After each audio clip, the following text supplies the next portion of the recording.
Hello and welcome to this edition of Action Video Game Talk. I'm your host, Scott Action Jackson.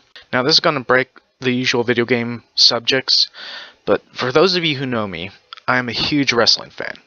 And this week, the WWE had its whole WrestleMania weekend, and for those wrestling fans out there that know what I might be getting into, right now I just want to take a little break, a few moments of silence to remember the two things that died.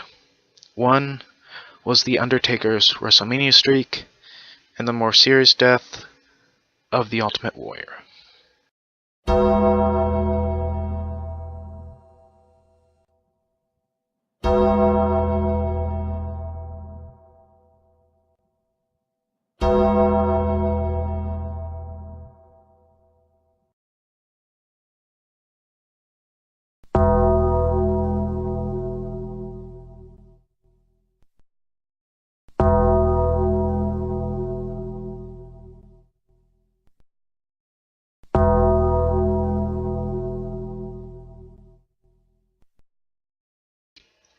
Now, I'm sure later on I could do a whole little separate video about Undertaker's WrestleMania streak and the Ultimate Warrior passing, but that's for a later date if that happens.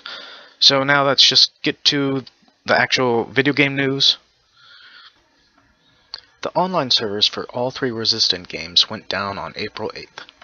Sony announced the shutdown of a number of servers for its games back in December, including MAG, SOCOM Special Forces, SOCOM Confrontation, and Gran Turismo 5. The original announced shutdown date for the three Resistance games was March 28th, but that was obviously pushed back. Replying to fans online asking why the servers needed to come down, Insomniac Games clarified that it isn't entirely its decision. The offline campaign modes for all three games will still be playable. Now, this was reported a long while back about the Sony servers going down for some of these older games like the SOCOM and the Gran Turismo 5 and MAG, along with the Resistance games. So it's not that much of a shock with it being announced so far back. People can still play the offline campaign modes over these games, and that shouldn't be an issue. So yeah, if you still got the three Resistance games, you can still continue playing it offline. Although I don't know if it does or not, but they might have had like a co-op offline campaign mode. With no weapons and no armor, Curve Studios' Stealth Inc. A Clone in the Dark is a purist's sneaking experience. But what if you aren't a genre die-hard and want to give it a try risk-free? If you're a PlayStation Plus member, you can do that starting this week. When the PlayStation Store updated this week, Stealth Inc. will be available for PlayStation Plus members as part of the Instant Game Collection. The title is available for PlayStation 3 and Vita. I haven't had a chance to try out this Stealth Inc. A Clone in the Dark game yet, but from what I've seen from the trailers, it does look like a fun little indie game that they have made. So it'll be interesting to see how this game plays out. It might be one of those recommended games for people who like playing these indie games, and it's apparently supposed to be a stealth-only type game, which might be difficult. Sony Santa Monica has released the ultimate update for PlayStation AllStars Battle Royale, which resurfaces the Sony brand fighter with over 100 balance changes.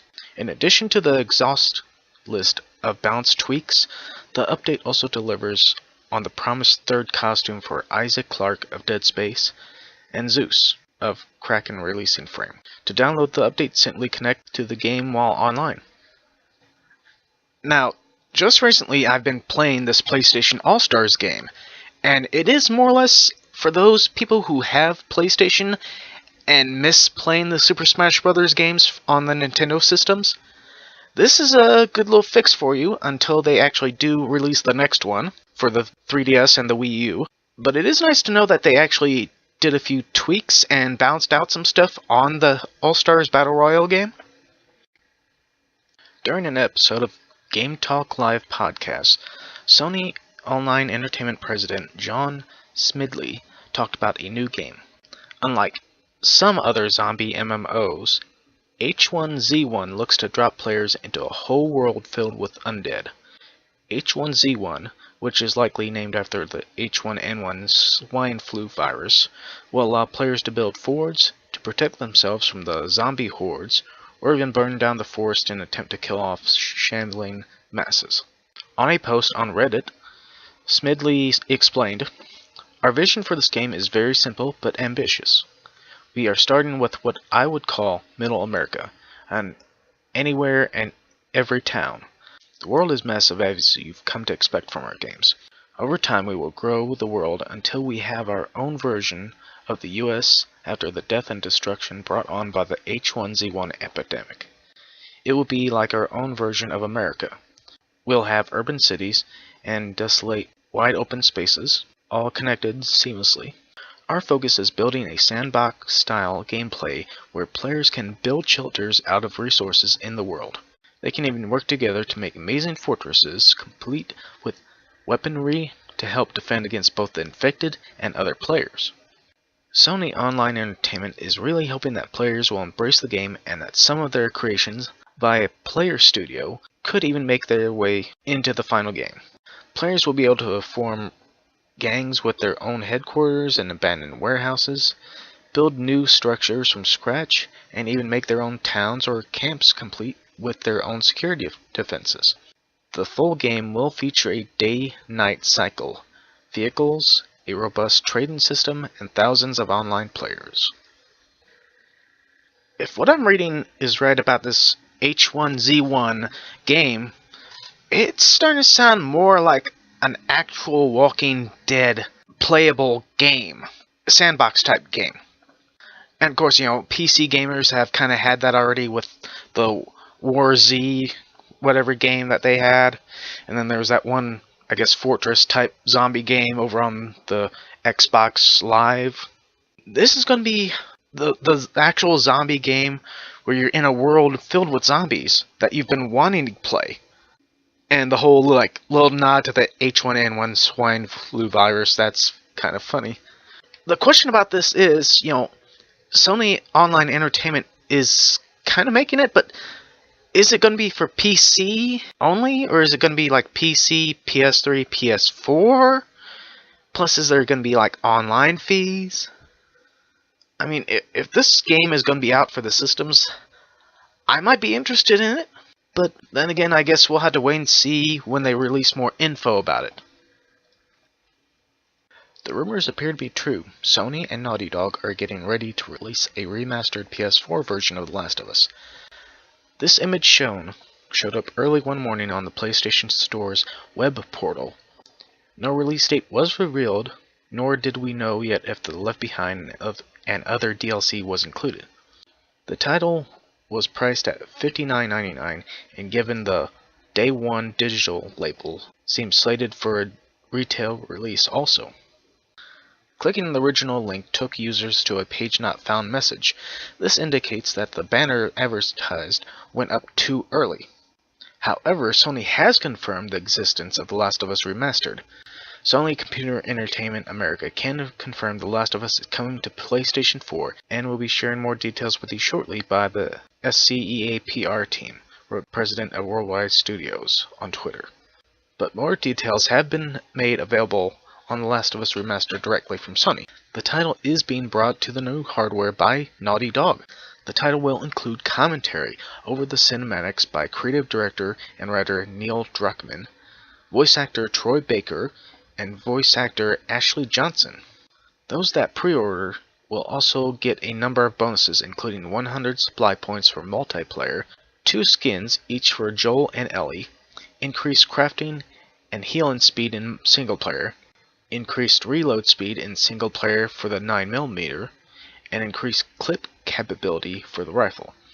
If you order digitally from the PlayStation Store, you will also get the Brawler Survival Kit, additional loadout points, and the Jeep Cap and Surgical Mask, all the multiplayer mode. Now, this has been talked about for a while now, and with Sony officially saying that it's finally going to happen is good news. And there's a bunch of pre-order bonuses for when you pre-order physically and digitally. Now, the one thing that they didn't reveal on this info that they released was the actual date, because wasn't the previous news articles talking about summer?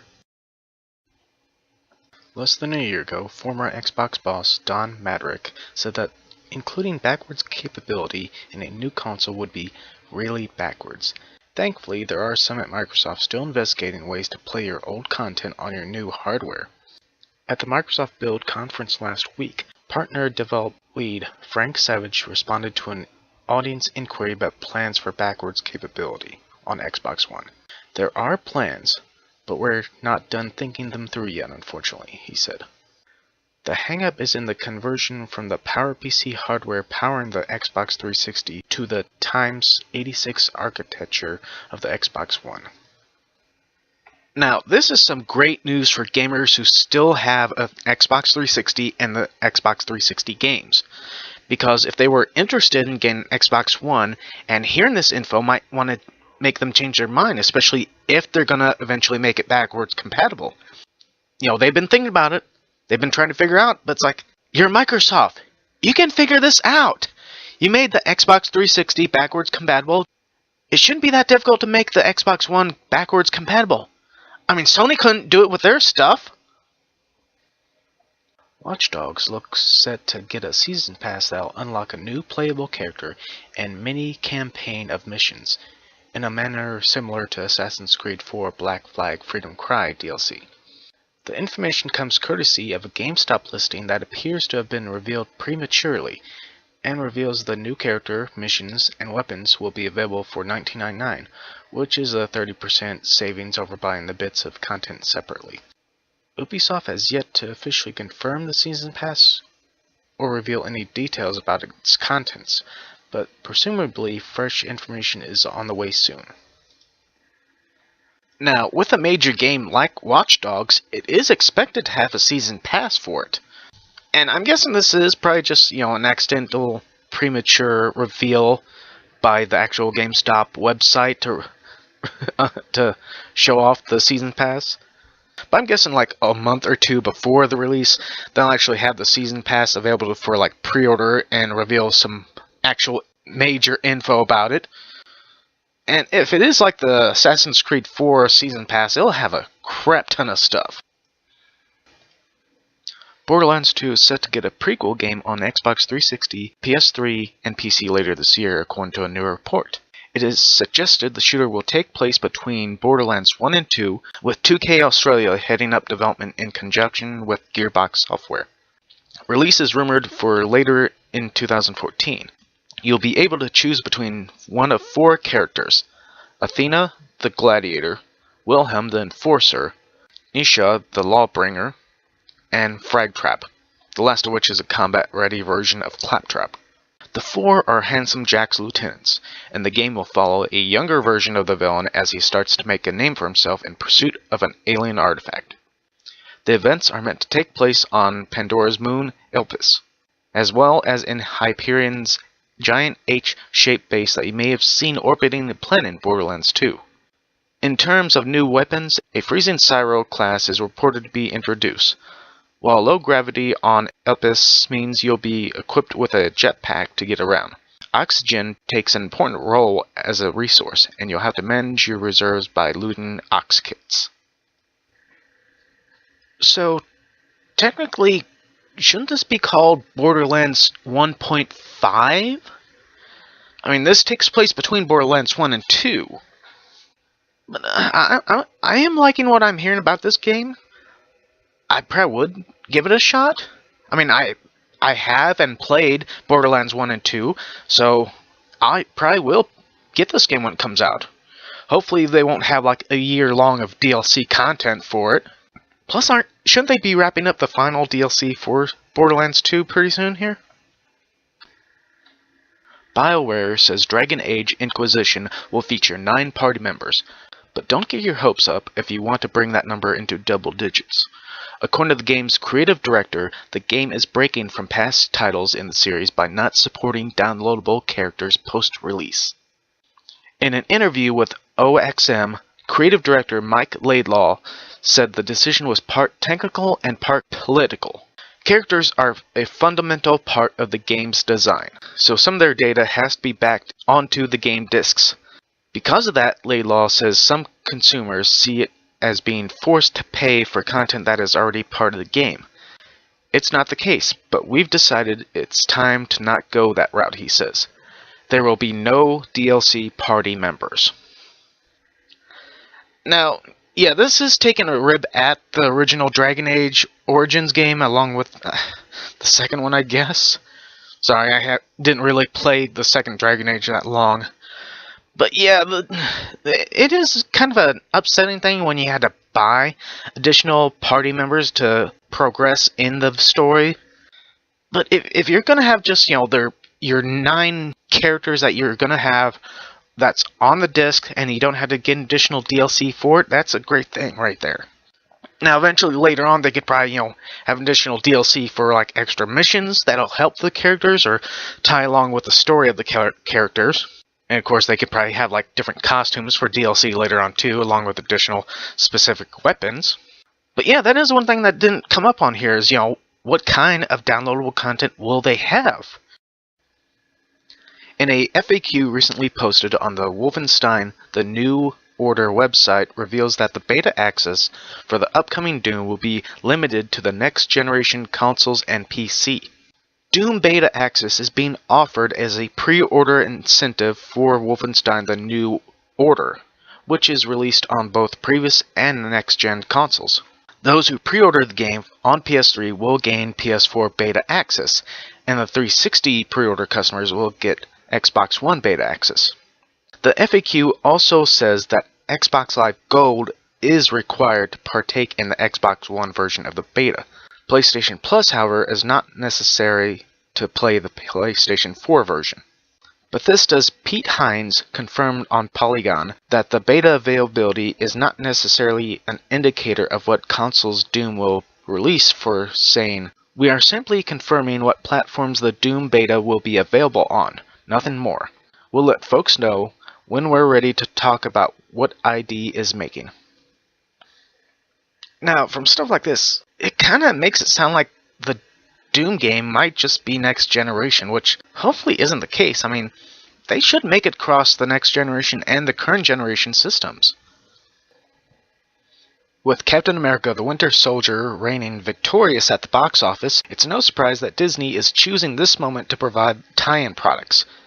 As reported on Marvel figures for Infinity, and today Disney has confirmed that superheroes are coming. We don't know a lot about how Marvel will be incorporated into the Disney Infinity world. The Get Ready to Assemble video was just a teaser featuring Captain America's shield.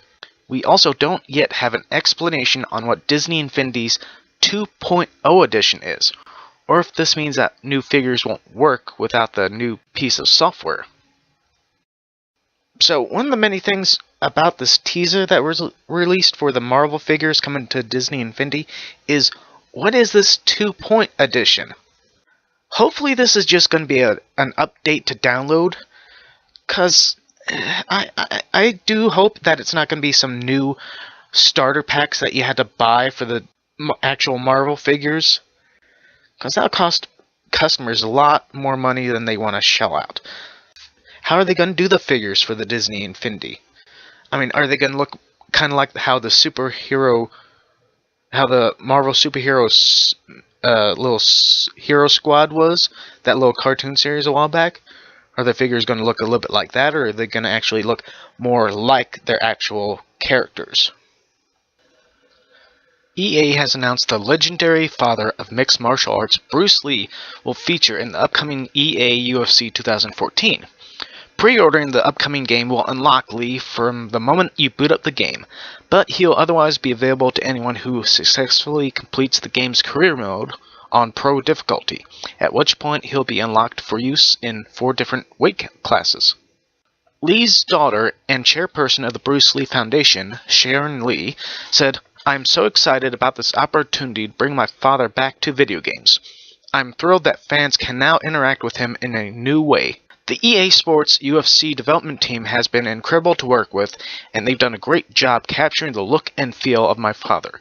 I think people will love getting a chance to fulfill a fight fantasy by playing Bruce Lee in a UFC game." Bruce Lee on a UFC game.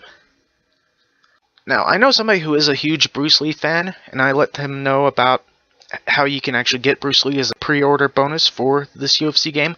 Oh, wait. This game is only for PlayStation 4 and Xbox One. But as far as Bruce Lee actually being in the game, it's like, how overpowered is he gonna be in this game? I mean, I've been hearing stuff about him being able to punch people a few inches away and then getting thrown back. Hearing stuff like that about Bruce Lee, it's like, are they gonna try to find some way to balance him in the game? The Megalodon is an enormous, nearly 60-foot-long shark that prowled the Earth's waters millions of years ago. Rumors of the ocean predator's existence circulated on the Battlefield 4 community. Persistent hunters have now spotted the huge beast in the new Naval Strike DLC pack. YouTube user Jack Frags has posted a video that not only provides the existence of Dice's sneaky Easter egg, but instructs players on how to summon the fearsome creature. The process involves gathering a group of friends around a specific buoy in the waters, which causes the horrible thing to burst out of the depths and crash down on your team. So there's a giant shark as an Easter egg in Battlefield 4. I don't know which one would have been worse, this or finding out that there's a Sharknado as an Easter egg. It's just one of those head scratchings like, why? I mean, it's nice to have little hidden Easter eggs here and there, but something like this is like, why? Masato Masuda, the creator of the innovative and long-running Fire Pro Wrestling series, passed away at the age of 48.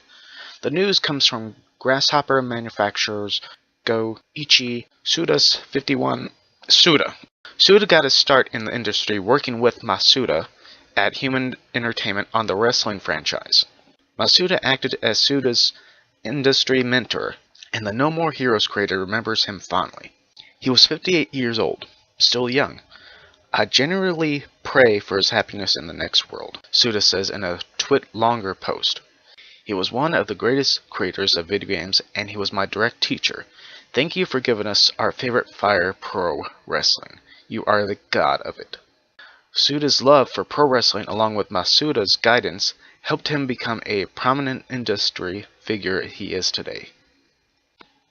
Now, I have been a fan of the Fire Pro Wrestling games. I played it when it came out for the Game Boy Advance. I played the second one when it came out for Game Boy Advance. I even tried the Fire Pro Wrestling Returns game on the PlayStation 2, which I still have to get at the download for it on the PS3, on the PlayStation Network. But the fact that the creator just passed away is another one of those sad news. The Fire Pro Wrestling games was a lot more just straight up wrestling. Not like the actual WWE games. This was more about, the actual in-ring stuff. They actually got into detail with like the Japanese styles, especially with the hardcore styles like barbed wire, exploding rings, and stuff like that. This was an awesome game series. Unfortunately, most of the games stayed over there in Japan. I think like the first ones might have been on like Super NES of the first Fire Pro Wrestling games. But yeah, this is a great loss for the video game franchise. I mean, I would love to have seen a Fire Pro Wrestling game made with the actual current and next generation graphics.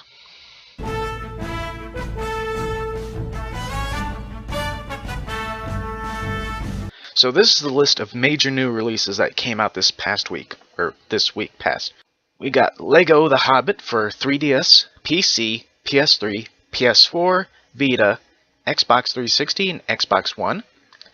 Disney Magical World for the 3DS. Lego Friends for the DS. The Wolf Among Us Episode 3 A Crooked Mile for PC, PS3, and 360. Putty Squad for PS3 and Vita. Titanfall for the Xbox 360.